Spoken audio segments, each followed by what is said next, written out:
Ito, dito ako nagulat nga guys.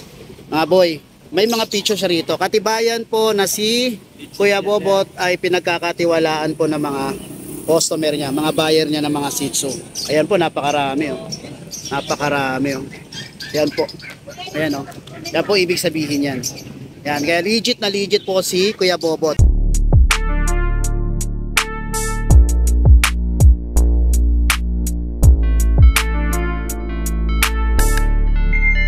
Morning, Kuya Bobot oh. Ayan oh. Ito yung may dalang Shih Tzu na nakaraang linggo. Nung Wednesday, pangalawa to sa mga nabablog ko dito sa Antipolo. Usapin natin si Kuya Bobot. Kuya Bobot, good morning. Good morning, sir. Oh, mga choco na naman to ah.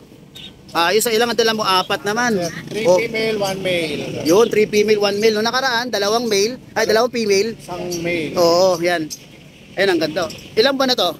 Ano na to? 2 months. 2 months na, may vaccine na yan. Siyempre, lagi naman, updated ang deworming yan, no? Ito, dito ako nagulat nga guys. Mga boy, may mga picture siya rito. Katibayan po na si Kuya Bobot ay pinagkakatiwalaan po ng mga customer niya, mga buyer niya ng mga Shih Tzu. Ayan po, napakarami oh. Napakarami oh. Ayan po. Ayan oh. Yan po ibig sabihin yan.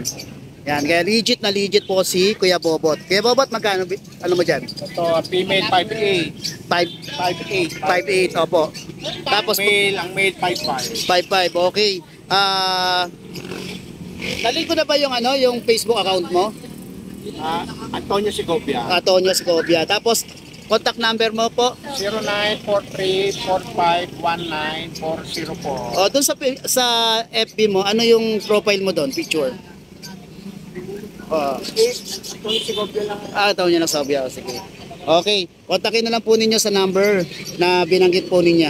Okay. Hanggang ano oras ka rito? Hanggang 10, hanggang may tao. Hanggang may tao. Okay, maraming salamat Kuya Bobot. Thank you. Thank you.